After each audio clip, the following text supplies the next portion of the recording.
What's going on? What's going on, world? It's your boy Chris B back again. And ladies and gentlemen of the evening, I got a special guest in the house tonight. My boy A Smitty in the house. My boy A Smitty, come by, talk to me for a little bit. What's up? Talk to y'all. What's up, peoples? What's going on Facebook Live? What's going on YouTube world? You know what I'm saying? We in the house tonight. Just wanted to come to y'all tonight and talk about a couple things, a couple issues in the hip hop community, and talk to my boy A Smitty. Once again, this is my boy A Smitty. Won't you tell us a little bit about yourself? Name's Aaron Smith. Go by the name A Smitty, stage name. You know what I mean? Grew up in the Bronx, South Jersey. Really got into hip hop back when I was about 7 or 8 due to my mom's. You know what I mean? Going to park jams back in like the 70s type thing, 79. Seeing people like Nelly Mel, Flash, and all of them in the playgrounds. Dougie Fresh, Slick Rick, all of that era. Shout out to the Bronx. You know what I'm saying? Then I came to South Jersey about 87. Got into it out there about 88, which gave me a connection to the Jersey and Philly vibe. It was listening to Steady B, Cool C, all them cats. Those 3 Times Dope. South Jersey, one of the groups out there was Crown Rulers out of Camden. Too Strong out of Lawnside. They inspired me. Hardcore Tribe was a group that inspired me. Pick up a mic and Newborns. Can't forget Newborns. My man Shaquille and Bum B from Camden. 6 in line. You know what I'm saying? I was inspired by a lot of different places. You know what I'm saying? I always was in New York, Jersey, or Philly area. And that's about it. About 94, I got into writing rhymes. There's a crazy story I was trying to tell you. I tried to get one of my boys that rhymed to write for me, and he kept putting it off. So he put it off to the point where I said, man, I'm going to write myself. So I threw an instrumental, sat at the kitchen table all night, put something together, went to one of my friend's house, Shake's family. Shout out to my man Swerve and his family. Tiffany Shakes and them. I rhymed at her graduation party. And that's when everybody found out that I rap. But I've been in the music all my life. You know what I'm saying? I grew up where it started at, East 175th, Katona Park. And matter of fact, right now, there's 50 years of hip hop in the Bronx. They have shows every Thursday. They had one last night. They said it went well. And the next one is the 27th of July, where they'll have like Tony Touch, DJ Hollywood. It's hosted by Grandmaster Cass. Salute to Soundview and all the cats out there. And I just grew up on just different things like, mixtapes really got me into rapping. Guys like Snagglepuss from the Doo Wop and the Bounce Squad, Money Boss Players, the Gun Runners, DITC. A lot of my stuff is the Bronx, but I mess with all the boroughs in different states. Well, damn, you just got ahead of me right there. I was just about to ask you, who was some of your earlier influences that you had in hip hop? Yeah, the one that I actually listened to for a minute was one of them. KRS One is my favorite one of all time. We didn't get to that. True. So then the one that really inspired me when I heard him doing a freestyle one time, believe it or not, was Craig G. Craig G, salute to Craig G. Craig G was nasty. Respect. You know what I'm saying? He was with the Juice Crew, one of the members of the Juice Crew out of Queens. They were like Queens, Brooklyn area dudes. Led by Roxanne Shante and Molly Mall. Okay. I used to listen to Red Alert. So, a lot of the MCs I listen to, like I like Grand Poobah.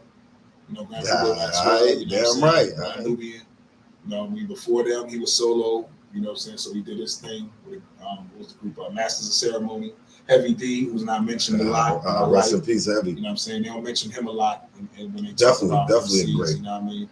And even another big dude that had lyrics, and he came consecutive, Chubb Rock. A lot of people forget about Chubb Rock. Even females, MC Light, that's one of my favorite MCs. I got the honor of meeting her in Camden High at a jam one night where it was MC Light and Jungle Brothers. And I got to kick it with my man Rob, with Chris Lighty, God rest in peace. Him and my man traded jewelry that night. So, it was wild. I thought he was Q-Tip. So I asked him, was a Q-Tip? He said, nah, man. Then I found out who he was, Chris Lighty from the Violators. And, being in the Bronx and stuff like that, you hear stories because, I used to come back to New York and my man Biz and my boys always kept me in the loop. Black, G, what's up, brothers? They always kept me in the loop where I came from with the whole hip hop thing and everything that was going on right now because I was in Jersey. What's going on, Lori? What's going on, Cuzzo, Shawana? What's going on, Devon? All my peoples from around the way in the house, definitely chopping it up with A Smitty. You know what I'm saying? I know this might be a little hard, but what are your top 5 rappers? All right, now this is tricky because I do it by generation. But this is yours. But this is your top 5. I don't say anybody that was anybody that was doing it when I was started, taking it serious. I go before me. Right. So if I got to go with 5 before me, and this is just off right now, I'm gonna go with KRS-One. Got KRS-One, Big Daddy Kane, Rakim, G-Rap, Cool G-Rap, y'all, and Slick Rick. Slick Rick the That's ruler. 5. Honorable mention. I have my honorable mention. Do tell. Honorable mention, because he changed the dynamic of hip hop coming from the West Coast, was Ice Cube. Okay, definitely. He was definitely lyrical.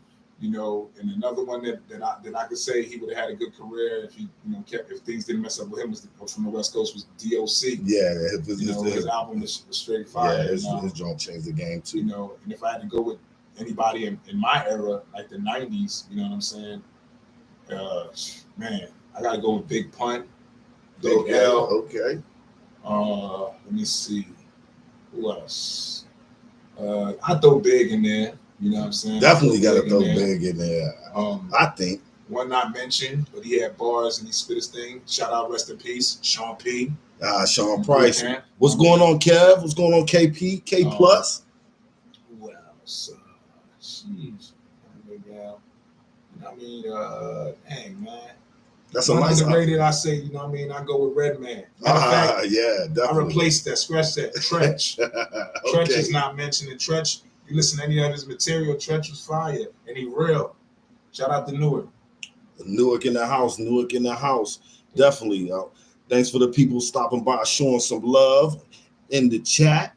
You know what I'm saying? And I wanted you to talk about what it's like being on stage as opposed to recording. I like to record too. But I definitely like being on stage rapping if I'm performing. So just talk to us about being on stage and what you like about it. Let me go with recording and being on stage first. However you want to do it, man. I go with recording because recording, I like recording. But the thing with recording is, like, I started out recording in an apartment. Right. You know what I'm saying? My man Rob G, that was my DJ. I was in a group called The Spectators. Okay. It was Rob G, my man Complex, Chaos, rest in peace, my man and Live. So, he was out of South Jersey, alongside, and in Camden too. So, and then my man, they was from Philly. So it's kind of like a Jersey, Philly, New York group type thing. Right. Like, but the studio, man, and doing it in the studio, man, it was weird because in the crib, we had to find the best place to record at. Right. And my man Rob, he was all about perfection. You know what I mean? Like, he was the one that told me, like, he don't like me bringing it up. But I used to always say, yo, man, you know how long this gonna take us? I thought I was fire in the beginning. I ripped the cookout. I ripped the cookout, over Wu-Tang. I ripped the cookout. So, yeah, Wu-Tang, baby. Everybody didn't know I only had about 4 or 5 rhymes and couldn't freestyle yet. Right. So, when we go to the studio, hey, do it again. So we would have like probably 20 takes. Right.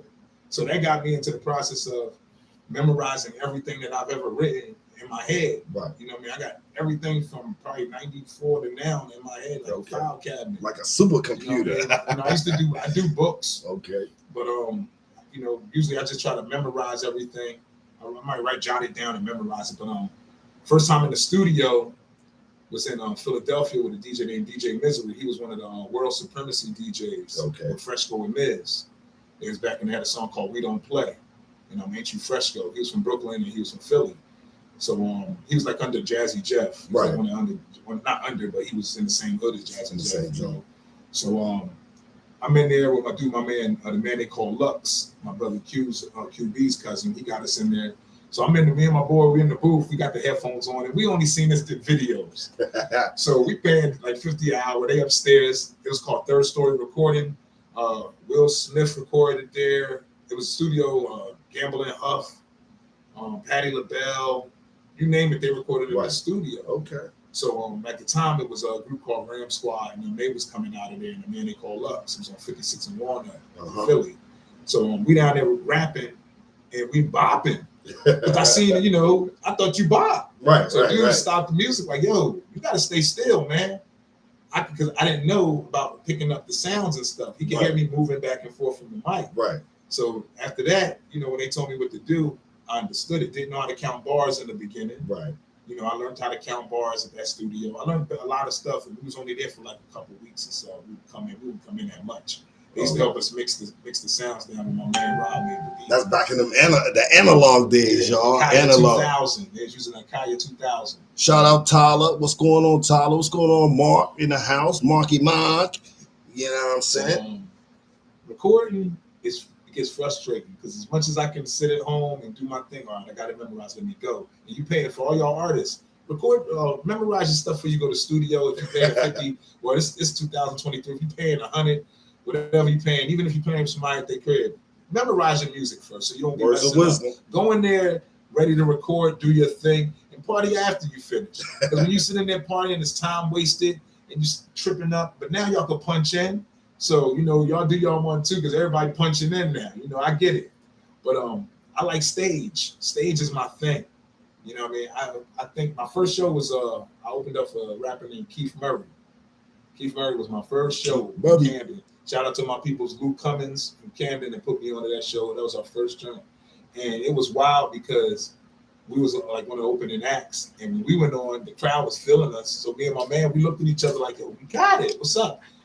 Then he came in and waved his arm, and every female in the club that night went outside with him. Damn.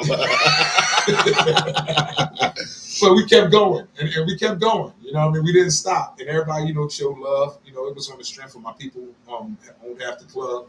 I was a part of that club at the time out on Morgan Boulevard out Camden called Club Escape. Right. I got to grab the mic one night in Philly. When Biz Mark was over there, we used to go to this club called Rest in Peace, Biz. Yeah, Rest in Peace, Biz. That's one of my favorite artists of all time. I don't know why I put him in my top 5, but he's Biz Mark. I met him 3 times. One in the Bronx, I met him in Jersey, Cherry Hill Mall, and then I met him in Philly. But it was weird running into him, different times. You know what I'm saying? He used to come to Kid Capri's house, and my man lived in Kingsbridge Terrace. We used to chill outside, and every once in a while, you might see Biz BMW ride by going to Kid Capri's house down the street from where we was at. Okay. So the thing with that is I would grab the mic. Philly was a lot of places where I would spit at. That's where I would test my stuff at when I was ready. It was Philly. You'd go Delaware Avenue, had all kind of clubs. We had Evolutions, Gotham, Club Smoke. You know what I mean? And me and my cousin Philly, he would take me different places. My man worked at the station, Jabari Higgs. Shout out to Jabari. So that's basically where you had cut your teeth. Yeah, Camden and Philly. Okay. And then at the mall, Echelon Mall, everybody knew I worked at the sneaker store. And after the sneaker store was closed, I was outside in the movie theater at the bus stop, giving it to anybody that And one time, I had to learn my lesson when I went out Camden and rhymed with my brother Shot Kill. You can check his stuff out. He got all kind of material on YouTube. Shot Kill straight out of Camden. He basically gave me the format of freestyle. Him and a brother named Rashid from Atlantic City. When I ran into those two people at different times, that's when I learned how to freestyle. Shaquille was catching my words when we was ciphering one day. And after he did that, he made me go back to the lab because he was getting ready to sign. I think he was signing with Jermaine Dupri. Okay. But things didn't, something didn't go well with it. And I think So next thing you know, my man he used to name different things around us, and I had to rap about it without messing up everything he pointed to. That keep you on point, though. Yeah, and I read a lot. I read a lot of books. I studied growing up. I always wanted to know what was going on. So, it helped me build up my vocab. I seen a lot, been a lot, but I don't tell everything. But, it's just stuff I had. I was around a lot of people. I did mixtapes. But the stage was good because I got the Rap for KRS-One. Okay. That's when I took hip hop serious. I bet that was some shit right there. Club Galaxy in Somerdale, New Jersey. My man Jay Pooh, he got the mic for me that night. He said, "Yo, Chris, let my man get on." So I heard what everybody was spitting to him, right? And it was written. So I said, "You know what? I'm a freestyle, and I'm gonna let him know I'm from the Bronx." And after that, he shook my hand and said, "Yo, brother, you're live." And then I walked off, and this man tapped me on the shoulder, gave me a car for Front Page Entertainment. And at the time, we had a manager, so I was giving all the stuff to him, and things just went left. You know, my manager went another way with it, and you know, it didn't work out at the time. You know what I mean? But I got to work with him.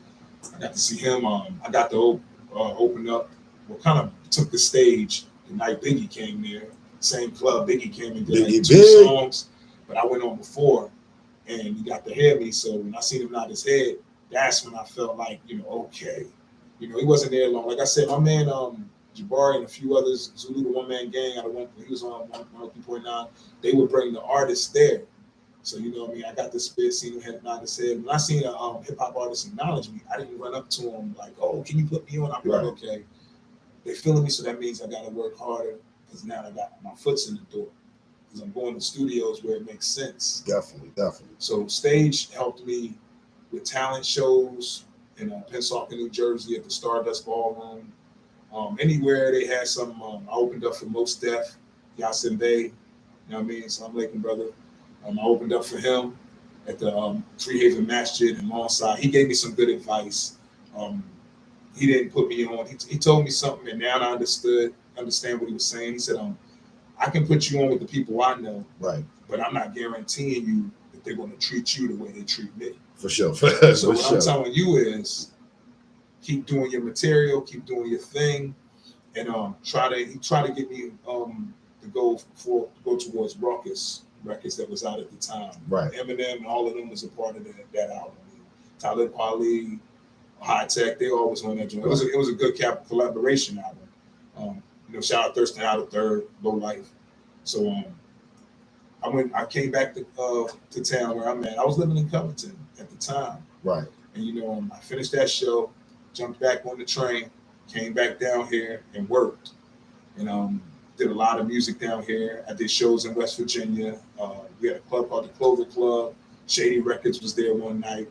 I actually won the contest, but it was an ice storm, so I had to jet. Because anybody know coming from West Virginia to Covington, it's a trip. In the ice storm, It's definitely everybody a trip. know I was in the cab. So the cabriolet coming down, that was not a good look. So I might have missed out on something, but you know, a guy that they had, I forgot the guy name. He was signed to Shady Records, Cassius or something like that. But sound about yeah, right. he came there one night with K92.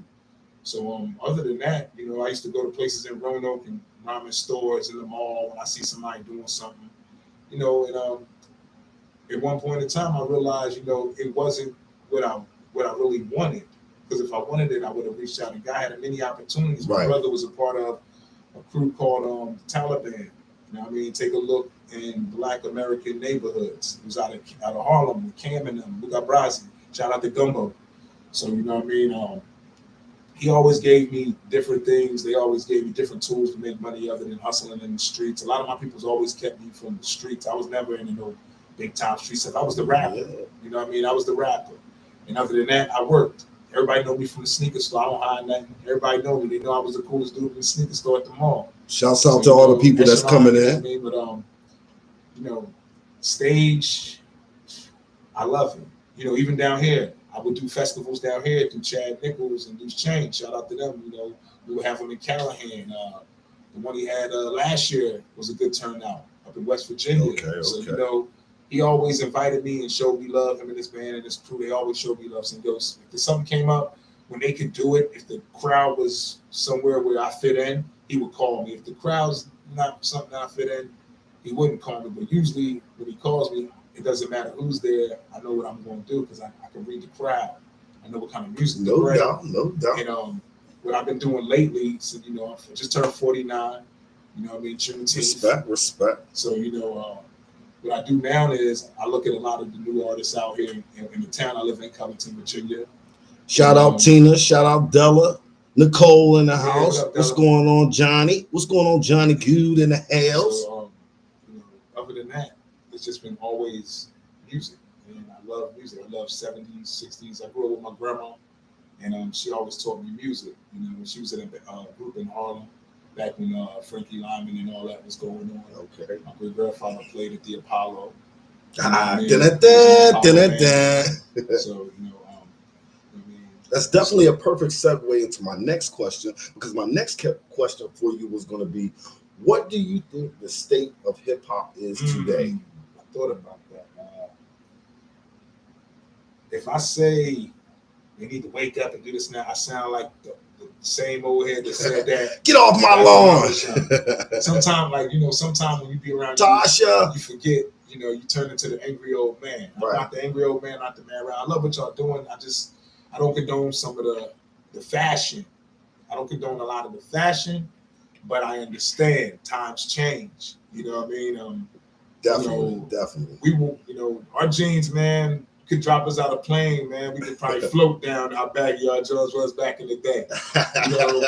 But it was reasons a lot of people wore that. Some say, it was set up that way for us. Others say, that was, at the time, that was it. You move better. That's like a dude playing ball in the Michigan shorts. Yeah. You move better. Felt better. So it's the fashion far as the lyricists. It's lyricists out because I go through the internet every day, but a lot of them aren't being recognized. They're only picking a certain group of people that they're recognizing, and they're just playing the same song in your head every day. No, it's a lot of artists out there, and that's why I'm glad the young people have this tool, because you don't have to sit around waiting, going to New York, Miami, or LA or somewhere like that, or Atlanta, and talk about, listen to my disc. You can do it now. You can do it now. I mean, they have everything now down to where you can get a credit card looking thing, and what you can do is you can tap someone's phone with that card, and it puts all your music and information on their phone so they can listen to you. Now, when someone runs up on you with something like that, they about their business. Right, definitely. You know what I'm saying? Like I said, I had opportunities to do a lot of stuff with a lot. Like, I was told by my brother that this is way before it happened. He said, "Yo, Cameron, I'm getting ready to start Dipset. Stay up here with me, and you keep writing. I'll take care of you. You good, And I had my own thing going on. You know what I mean? I was hanging out. Like, I spent a couple of days with his brother Uncasa, who's an artist for Dipset, Diplomats, and man, he was nasty. And that's when I realized that's when I realized it was about image. Right. You know what I mean? Because he's short, he cool dude. No disrespect, he cool dude. And he was kind of like, I don't want to say he's the first one I seen wear pink. They said Cam started it, but Un had pink. Right. You know what I'm saying? And he was from the same cloth as them. He was like he's on the Diplomatic Immunity album on the intro. Okay. But that's when I seen it's all about image. And then my big bro, one day he let me talk to Tupac's sister on the phone, and she explained to me about the signing bonus. Because it was at a point I was in New York, someone was going to give me $7,500 to sign to a production company. Oh, damn. And I was going to go with it. Right. I said, I got to get the contract. So my cousin in Jersey, Lou Pitts, he looked out at the contract and said, "Yo, man, you signed your life." Yeah, 360 deals. So after that, I went back. I didn't mess with it.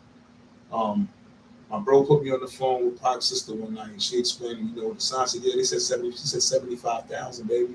She said, "You're supposed to get 7." This was 96, 97. She said, "I'm supposed to get 75,000, not 7,500." Right. Said, they raping you. So instead of me going back up there dealing with that or anything that was going on up there, I came to this town called Covington. All right. And I had a family member that knew a dude here, the MC, named Ryan Young. And it was kind of like one of those movies where they were like, when you get there, go meet so-and-so. You know what I mean? I'm on my travels. Sure. So I get here, I meet my brother Luther, Bird, son. And I said, "Yo, I gotta go. Y'all gotta take me to Ryan, yo." How you know? I said, "My people told me that he keep a book with him like me." They said, "Yo, he walks around with his book. He always writing. He always reading. That's who you need to hook." So I found him on Walnut one night. Right. One day we was all hanging out there, and I spit something for him. And it was the same night the Knicks was playing in the championship. Damn. Let's go. 99. 99, the playoff. Man. 99. Ain't winning, but we was there. My Knicks, god damn it, y'all. Yeah, some bullshit. So I went cross track. What up, Wayne? And he took me over there and he let me spit for the guys that was hanging out there that night. And everybody was like, "Yo, he nice." And then we started just finding different places to make mix CDs and stuff. I started out with a brother named Nick Lawson. And at his house up near my family house on top of Town Hill. That was the first place I recorded that. In the base, we had this thing called the basement. This is the AOL. This before the basement. This is the AOL days, man. This before the basement. When you had the what was it? You had to have a phone line to set your internet. What's going on, Buckets? You know what I mean? When you had that static in your internet.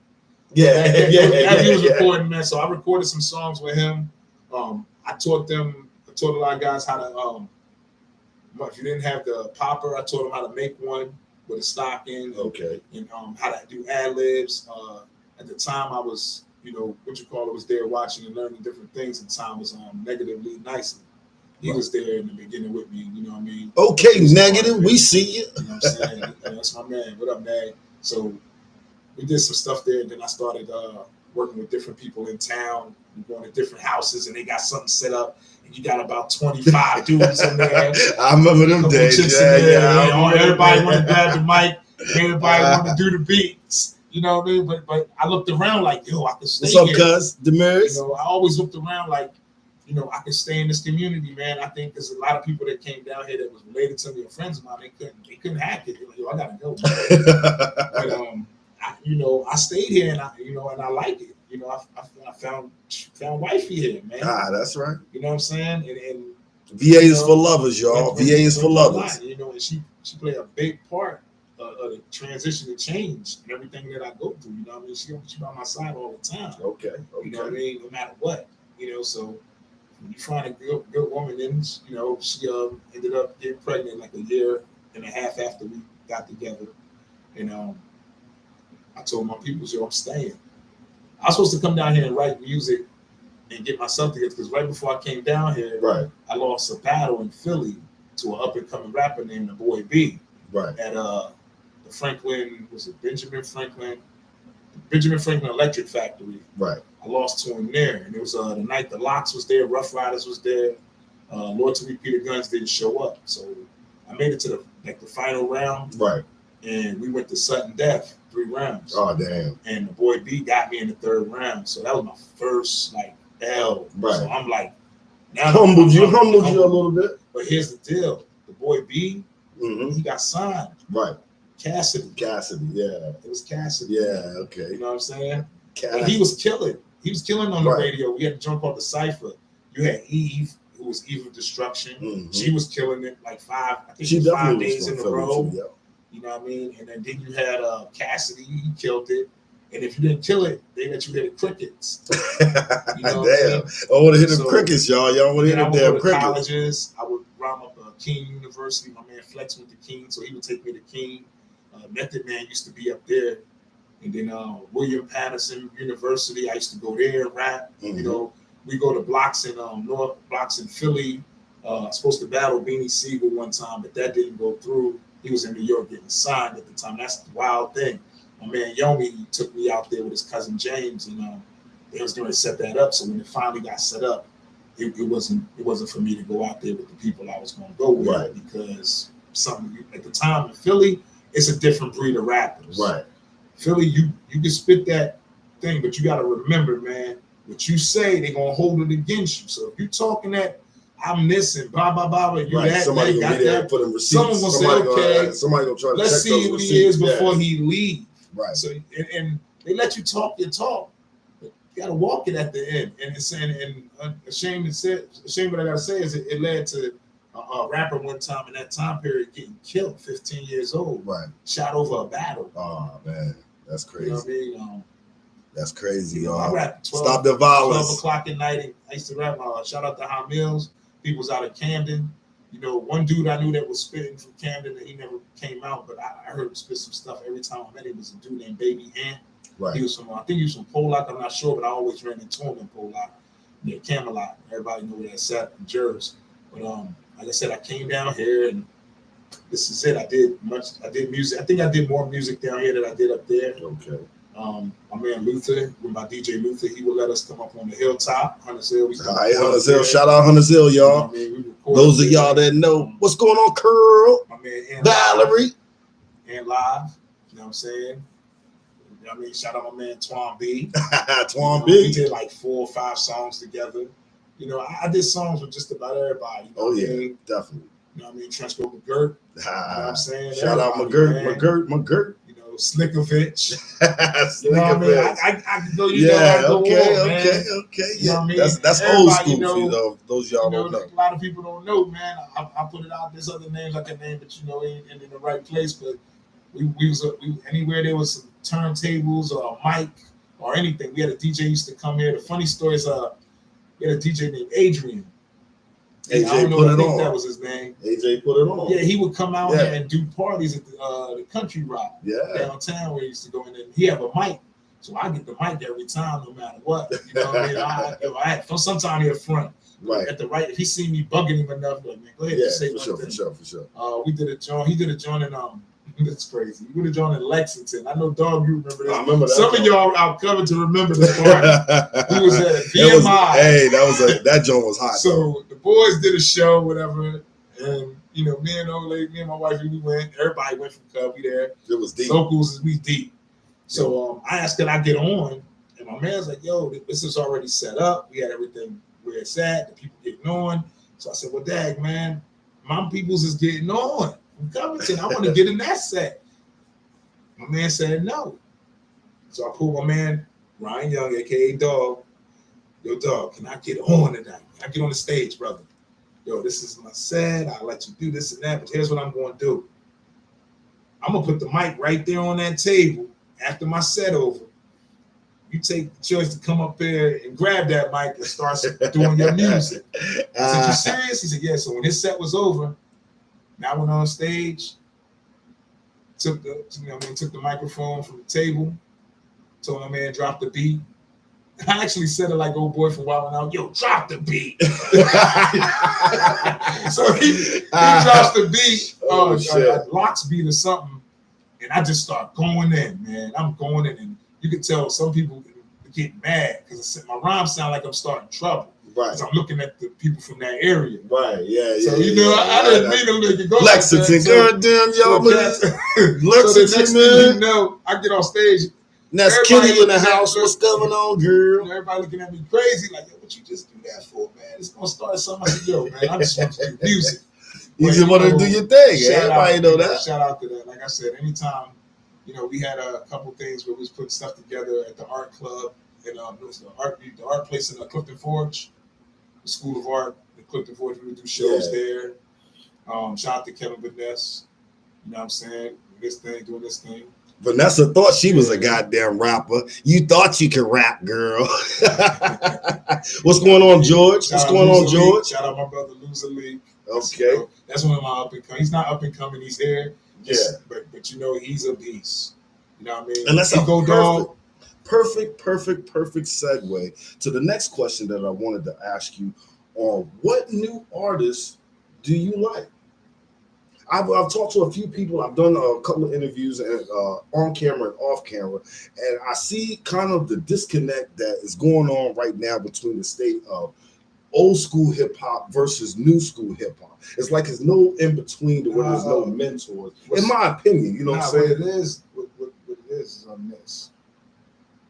How do you listen? And this goes to me too. And I tell my son raps, so I tell him what I can. But how do you give advice to these young people when it didn't work for you? Right, I can feel that. You want somebody older to tell you how to get to the top, to get whatever you want to get to, whatever your mission is, the money or the fame. But you want someone to tell you how to do that didn't get there. Right. Okay. And like I said, what took the older generation out, and this is just my opinion. What took it out is they got access to all this tech. They let the tech guide them. Right. You can go on here now and put the trashiest music up, but if it got the right hook or you did something that everybody like, you hit that, no matter what it is, you hit that million. Yeah, it's coming for you. They coming for you. Before to where they throw your music out the window.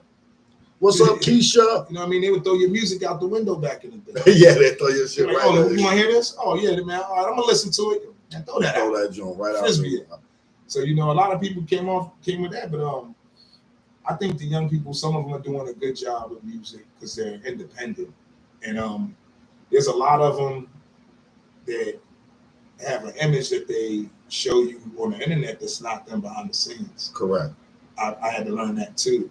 But I think they're doing pretty good, man. It's some stuff, like I said, there's things going on in the game that I know really is going on to where you just gotta watch who you take food from. I'm gonna say it like that. Definitely. Watch who you take food from. Everybody's not your friend. But the older generation, they're linking up now. You know, it's a lot of stuff going on now. Like you got Lil Wayne still working with people that's up and coming. For sure. One up and coming dude that I like. Well, he's not up and coming, but right now, a lot of kids that I work with, they listen to him. Rod Wave, man. Rod Wave. Ooh, smooth. And then if you want to go with the last 10 years, who I seen consecutive and been through a lot of stuff as far as the industry and personal life, but he's still doing his 1-2. Lil Durk. Lil Durk. I mess with Lil Durk. I've been messing with Lil Durk since they first came out. Okay. But when the whole Chief Keef Shot-Town, Chicago joint. So him. Let me see. Rest in peace, Fred the Godson. I used to listen to him, man. He was going to be up, and he was going to be something serious too.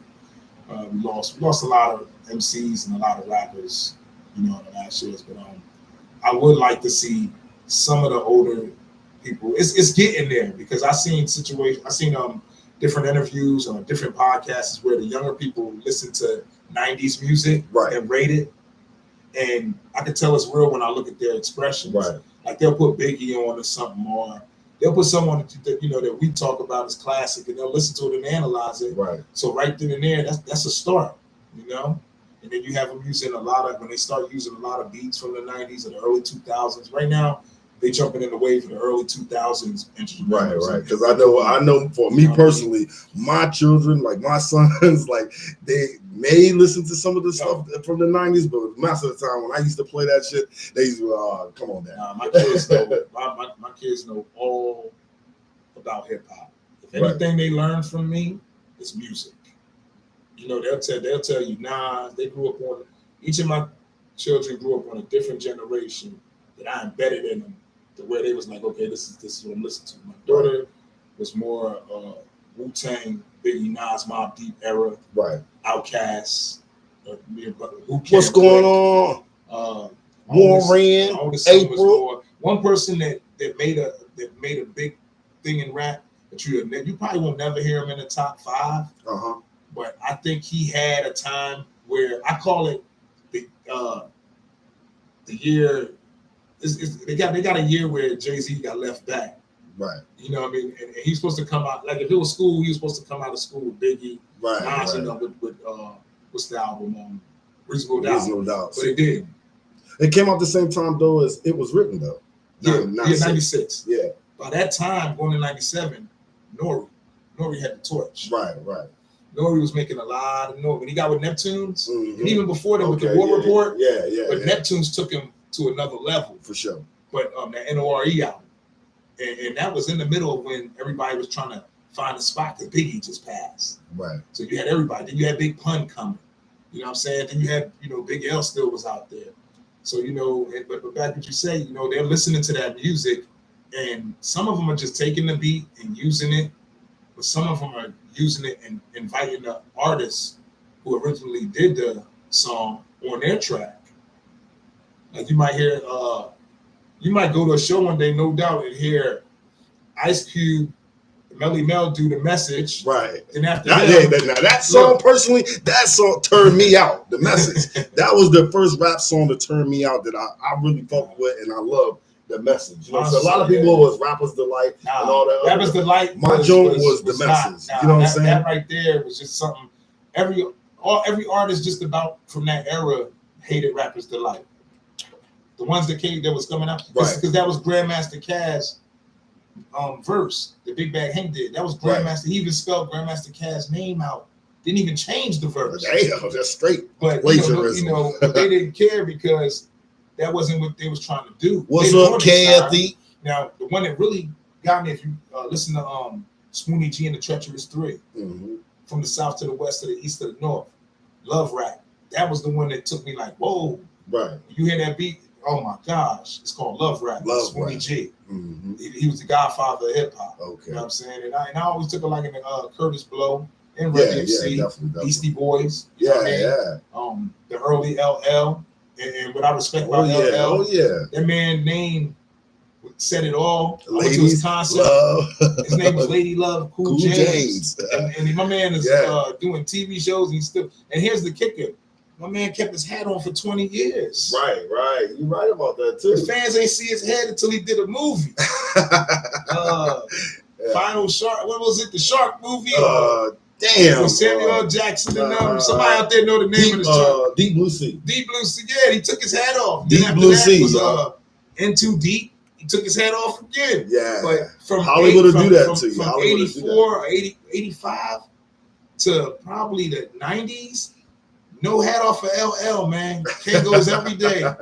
And that's longevity. Wow. And now he does Rock the Bells. He has Rock the Bells Radio. Right. Where we keep the old school still going. And like I said, some of the young people, they listen to that for the beats. When you come around me, you're going to listen to it. Right. I'm not going to say we're going to keep it on all day because I like new stuff too. For sure. But you're going to listen to some of this old school and know where it came from. Like one of the artists took Cam's beat, I Really Mean It. I think it might be, if I'm mistaken, I might be wrong, but I think it's Fabio 5. I Really Mean It. One of them new artists got the beat. I really mean it. I really mean it. My nephew plays it. He comes out the bathroom, whatever, showering with the music box thing. Gibbs. I play the original. He said, Dad, what's that? But then it's all sampled from old music. Right. So it belongs to none of them. Right. And watch that when you're using sample songs. Because the artist that you took the beat from, they can actually take all of the publishing, all the rights to your music, because you didn't ask them. And they can take, they want $1 million. That's what happened to Lord Tariq and Peter Guns with Uptown Baby. Still, Danley took all of it. Now they could get paid off of shows, right? But they wanted that. And then you're not gonna get that. There are times where you might make a song, and I'm not saying them because they all got they got lyrics, man. They was doing that street stuff way back in the early 90s when nobody was really talking about BBSs and all that. Lord Tariq and all them was doing that. The Gun Runners, shout out to Minnesota. Right. You know what I mean? Eddie Chiba. If somebody look up Eddie Chiba, he's nasty. That's called, it's Money Boss Players. You know what I mean? It's the Bronx, man. They coming up, with Griselda coming out. Griselda game. It brought everybody back to where you have different generations of hip hop. You know what I mean? Because we're the only genre to actually go at each other. You don't hear country singers talking about, he took my beat or he stole my song. That is a great thought. We're the only ones. That's something to think about. You name me. You tell me another genre of music where they like, this is on. You don't see R&B singers. Some of them do that stuff. They ain't really about, But I'm talking about the ones that get that real bad. Where you see AC/DC at a joint talking about, Rolling Stones here, man. What we gonna do? I know they got beef and all, but you don't hear them in their songs. You know what I'm saying? They get out there, do their thing, get that check, and bounce. That's what's up. So I think the new generation, the ones I know, they come to me, talk to me all throughout, Cub, everybody Shy, you know what I mean? Sean Jr., all the brothers out here. They'll come to me, Smitty, this and that. I want you to hear this. And I respect that. That make me feel good. You know what I mean? My man, Malvo, Joe Kwan, my man from DC, he live in Texas. He'll call me, I got this. All the young dudes, hit me up, man, I want you to hear something. You know what I mean? Like I showed you earlier, one of, the brother that showed me, inspired me to write my own lyrics. Right. He still hit me up. Man, to check my music out. Because being, and it ain't, I don't brag about it, but being from the Bronx, it's a lot that I seen. Like I started I did all the elements, man. Right. You know what I mean? My friends, I did graffiti. I popped. Hey, a lot of y'all don't know that's the original form of hip hop, graffiti. Graffiti, the B-boy. I did the break dancing. I wasn't open spin. I was more like a locker. I locked it up. I had a mean moonwalk and cabbage patch too. You know what I'm saying? Yeah. Y'all know about Dave. Well, I was a backup dancer back in the day. I started out. I wasn't a rapper, man. I started out. I always was an artist. Okay, B Diddy. I always was an artist, and I always draw. So drawing was my major in school. Art was my major. Everybody that knew me growing up knew I could draw. You know what I'm saying? So that was my thing. when music came in line, I seen how people act when I started rapping. I put that pencil down and put that paintbrush down and said, I'm going to rap now. So I always had the hand to do art and stuff. But I was a backup dancer to a rap group, man. You know what I'm saying? And everywhere we go, I would dance, man. I was the dancing machine, man. You know what I mean? I danced. I was on my rerun. My Freddie Style, what's happening? I was on my rerun, man. I go to party, everybody know, E gonna dance. You know what I mean? I did my thing, but I would take everything from New York and bring it to Jersey. Right. The mixtapes, the clothes, everything that I would do, I would bring down there. They would see it, but I would bring it down there. Right. And the only ones that was keeping up with me was people older than me. For sure. With the V-Bomber leathers and all that kind of stuff, Lee jeans. You know what I mean? Yeah, BDs. I was first one in my school with K Swiss. When K Swiss dropped, the boy said I had on 5-stripe Adidas. That's old school. But then right you looked in the year after, they all had on K Swiss when I was rocking the Nike Escapes and the Air Max 90s. But now y'all wearing the K's. But I respect it because some of my peoples they all had the high patent leathers. Alongside the town I lived in was a different town because it's the home of one of the stops of the Underground Railroad, Peter Mott House. So I grew up in didn't they have their own anthem? Yeah, well, no, we did. What we did, we sung the Black National Anthem during our ceremonies at school. Right. And coming from New York, it was more of the Star Spangled Banner and National Anthem. I would do that one. But when I came to Jersey, I had to learn that. I didn't know it in New York. For sure. So Longside taught me more about me and my people and what we was going through at the time. And we had teachers there of other races, right? That were there, and this was in the mid '80s, late when it was real bad as far as drugs, '88. So going to that school taught me a lot. I had my science teacher was the mayor of the town. Right. Rest in peace, Mr. Walter Gaines. Okay. He was the mayor. I knew the chief of police. Rest in peace, Mr. Cup. How many times you go and the mayor, your personal friends of the mayor. I took the chief of police's daughter to the prom. We had football players, basketball players. Our town basically was a town where, this is before I came here, this was years ago. We was the town where when people like Red Fox and any other Black artists came to Atlantic City to perform, they went the long side because they wasn't allowed in the clubs. Right, yeah. So they would come to long side and we would have, you can look it up, we will have everything from amusement park ride, like go-karts, the best barbecue ribs, anything chicken and all that, Jerry's ribs, respect. We would have all that out there. They had a cotton club, and I guess the Atlantic City scene, they was losing money. Right. So they had to get with them. What I heard from my older, even back then. What I heard from my elders and the people that give me the knowledge of this history. What's up, Tammy? What happened was they went out to any area that wasn't Atlantic City that was really getting money with the clubs where these guys hang out. What they did was they opened it up to us. They said, hey, y'all come down here and gamble now and chill. No, we got our town up here, man. We don't even need to come there now. We just come to our show. And that was a problem. So that was a smack. So what they did was allegedly they burned down. Allegedly they took down all the bars, man. Allegedly, from what I know, and anybody that know it, do your homework and they took all of my. What's going on, Angela? Took all the bars out. Anywhere where they was making money, they burnt that stuff down. But we had one bar. We had two bars. We had the hi-hat and the whippoorwill. The hi-hat closed down first. The whip stayed open probably to the late 90s, maybe early 2000s. Early 2000s. But with the shootings and everything, they had to shut that down. We had Wilcox back in the day. I was too young to get in there, but they let me in one night. You know what I'm saying? They had the EU doing the butt contest. So I took the little mascara, made me some sideburns, mustache, snuck in there. I was good until I tried to get a beer. They didn't say nothing to me until I tried to get a They said, no, that's Aaron. He going to dance tonight or something. He's just going to go out there and get on the dance floor at that New York stuff. You know what I mean? But when I try to get a beer, yo, man, you got to go. Yeah, you got to get. You got to drop the ball on that. So I had to sit on the wall. So what me and my mans and I'm going to do, we would sit on the wall all night and watch the cars and just hang out until like 3 a.m. and then walk home or get a ride home. If my family came through, he'll get us in. Big job. What's up, brother? You know what I'm saying? He would get us in. But yeah, like I said, it's getting better with the younger generation and new generation coming together. I see, like, long as they know where this music came from, but some of them, they just don't want to. You know, you got some that just don't want to hear what we have to say. Right. But then you have us old guys that don't want to listen to them. Exactly. But every generation in hip hop has been like that. So, you know, my man Snaggle, he used to bounce squad, Snaggle Pussy, aka Snag the Don. You know, he doing his music. He came up one day on his IG and came up with a thing called Old Head Bop. Old Head Bop. You know what I'm saying? I can rock with that. I'm an old head.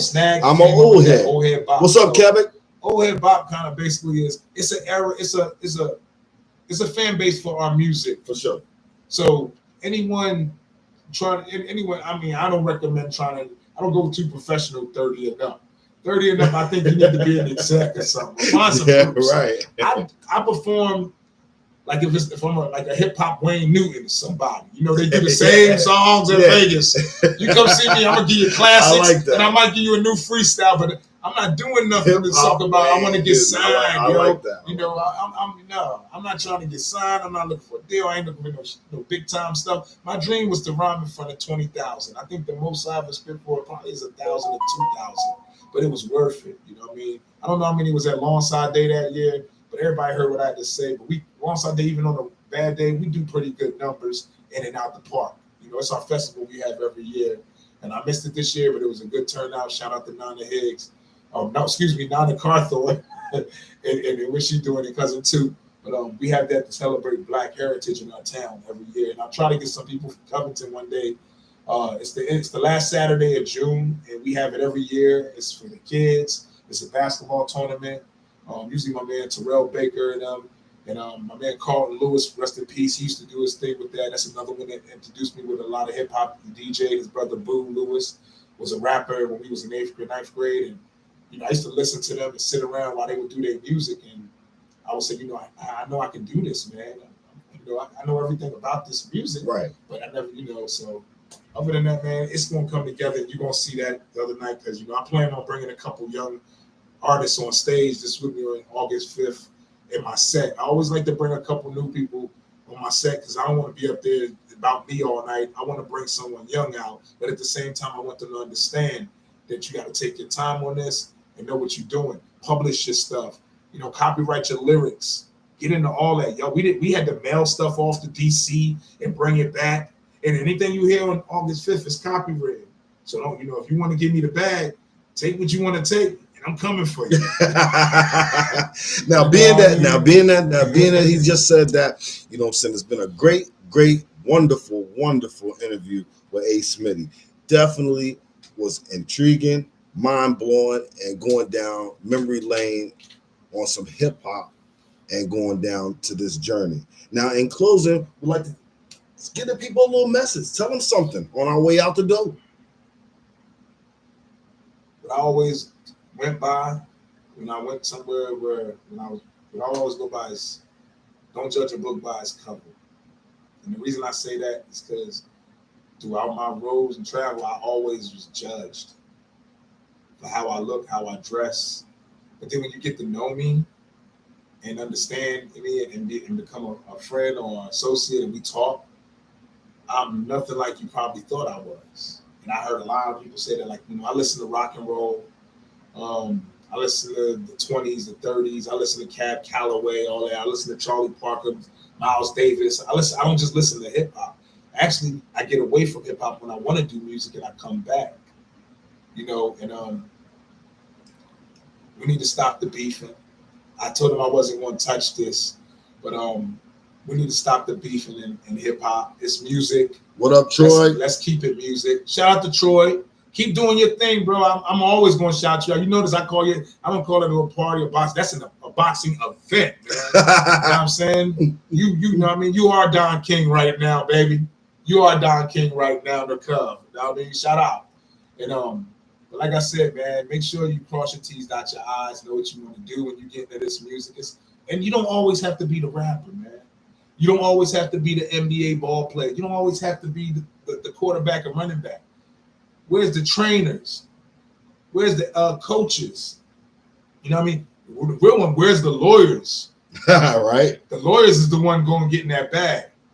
You know what I mean? Because as much as you look at these, one thing somebody told me one day, because I know a few people that was in the NBA, cousins play football and stuff. For sure. And one thing they would tell me, man, sometimes everybody say this player, whoever just got 200 million for 5 years or something like that, or 300, the biggest contract we've ever seen. And dude, happy as heck. But here's the thing. How much money does that man or woman have that gave them that 200 million? How about that? Y'all sleep on that tonight. And make sure y'all come out August 5th and support my man podcast. You know what I mean? Can I give a couple shout outs, man? Definitely. I want to shout out Big Jihad, Concrete Chronicles, Keys to the City, my brother Key, aka Stanley Jones. Of course, my man Buzz, you know what I'm saying? You know, the whole thing. If you don't know where it's at, man, I don't want to shout the damn site out, but okay. He got to join What's the Buzz out there, man. But it's our music back in the day is complicated so don't judge. Our YouTube thing is very complicated. So don't think that you're supporting us when you watch those videos. Go down to the link and you'll see that you're not supporting us. I ain't nothing to say, but you won't hear no words from me until I see 5 or 6 digits on the bottom. Now I'm coming. But right now, you know what I mean? We got music out there. Shout out to Sean Doe. You called me earlier, man, but I called you back. You didn't answer, brother. I love you. You know what I'm saying? Everybody out there doing their thing. You know what I mean? And rest in peace to everybody that we lost. I'm going to do a little segment at the show for someone that we lost. You know what I mean? A brother, Hector Rodri, I mean, aka P. Seams. And, we lost a lot. And I say we because, shout out my Uncle Steve Pleasant, rest in peace. That man was good man. Great like a father to me. And I know he wasn't, but the advice he gave me, and believe it or not, the advice he gave the guys I grew up with in Jersey, they know him. Uncle Steve was running with us in Jersey. And I'll give you one story that Uncle Steve's story, because all y'all are coming to know Steve. So he in Jersey balling with us at the courts. Rest in peace, my man Tim from Longside, big basketball dude, man. Block your shot. He didn't care how old you was. You jumped in that court, he gonna swat your shot across the court. He didn't care if you was 7. You know what I mean? Tim would block your shot. When I post, everybody know Tim. You know what I mean? So one day he joked my uncle. He said, "Where you from, man?" I said, "My Uncle Steve from Covington, Virginia." They said, "Where that?" So he had his little jokes and never. Uncle Steve ain't say too much. We doing the thing. So one of the guys went through the alley, and Uncle Steve went baseline. And then he got up there, and as the guys was coming in, he dunked that joint, and they was like, "Yo, where you from?" Excuse my language. He said, "I'm from Covington, Virginia, motherfucker." So I didn't mean to curse, but at the Covington, baby. It was wild because I didn't know nothing about Virginia except for what I heard on the mixtapes and being in Longside. They always pushed us to go to the black colleges, right. So we knew about Virginia State, Norfolk, Virginia Union, Hampton. Hampton. They actually one school we had Hampton Heights. Norfolk State. What they would do is Hampton Heights did it, and they would run a trip to a black college and let y'all stay there for the whole day. Oh, okay. And if your bread was right, you got to stay the whole weekend. Okay, damn. We went to Morgan. And that's when I found out Busta Rhymes went to Morgan State. Big Daddy Kane went to Morgan State. My man Jabari, like I said, no matter what, Jabari, his son runs track for, I think it's going to Rutgers University. Okay. And he does ads for Adidas, and Dick's Sporting Goods. So Jabari always gave me tickets to different. He might not made it to all the events. And every time I tell him this, he's like, "Man, go ahead. I did it because you my man and your family." But I said, "Man, you don't understand, man. Everything that I got to go to and meet these artists, it was through you." For sure. So I would have never seen Biggie, not to where, because sometimes I knew how to get on stage. Mm-hmm. I would tell the artist, "Man, I got something better than what you're doing right now." And I would call they bluff. They would actually fall for it, Buzz. Damn. I'd be like, "Watch him get on stage. I'm gonna tell this dude that he my stuff way better than his. Watch him watch that ego kick in because I got females." I did it. We had a rapper come on town named Gemini, the Gifted one. Right. And I blew it out the water that night. I ripped the stage that night. No doubt. He started talking to my girl at the time, and she was like, "I see you too, Kevin." He said, instead of talking to talking to me, you better listen to what my man's saying to you. Ah, That's how real it was. okay. And Okay. I met his manager. Like I met a lot of managers. Everybody promised you the same thing, man. For sure. So, and I always wanted to be independent because I seen it, and it's hard being independent, man. Right. And I'm gonna let y'all know I'm 49, and maybe every once in a while when I'm around young people, I'll do pause moments. But right now, I'm not doing it because I'm 49 years old. I don't have to do it. We older now. I got a wife, but that don't mean nothing.